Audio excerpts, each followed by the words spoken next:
কাশ্মীর সংকট ভারত পাকিস্তানের দীর্ঘদিনের সংঘাত। এবার এই সংঘাতে নিল নতুন এক মোড়। জম্মু কাশ্মীরের পেহেলগাঁওয়ে মঙ্গলবারের রক্তাক্ত হামলা হয়েছে। এতে অন্তত ২৬ জন পর্যটক নিহত হন। ২০১৯ সালের পর এটিকে কাশ্মীরের সবচেয়ে ভয়াবহ হামলা হিসেবে ধরা হচ্ছে। নিহতরা কেউ সেনা বা সরকারি কর্মচারী ছিলেন না, বরং তারা ছিলেন ছুটি কাটাতে আসা সাধারণ মানুষ। এটিই এই হামলাকে আরও নিষ্ঠুর করে তোলে। পেহেলগামে ভয়াবহ হামলার ঠিক একদিন পর পাকিস্তানের বিরুদ্ধে একাধিক পদক্ষেপের ঘোষণা দিয়েছে ভারত।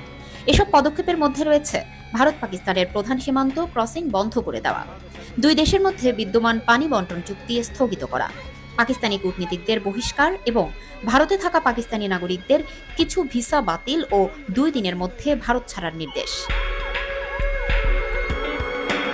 ভারতের প্রতিরক্ষা মন্ত্রী রাজনাথ সিং প্রতিশ্রুতি দিয়ে বলেছেন, হামলার জোরালো জবাব দেওয়া হবে।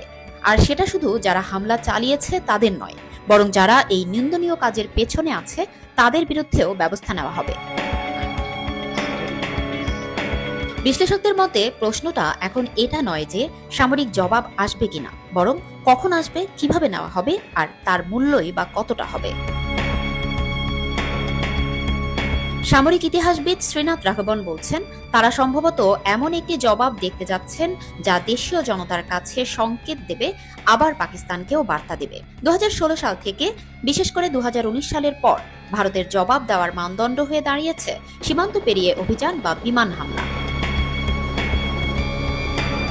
তার মতে এখন সরকারের পক্ষে সেই ধরনের প্রতিক্রিয়ার নিচে কোনো পদক্ষেপ নেওয়া কঠিন। পাকিস্তানও আগের মতোই প্রতিক্রিয়া জানাবে। বিবিসির বিশ্লেষণ প্রতিবেদনে জানা যায় এমন তথ্য।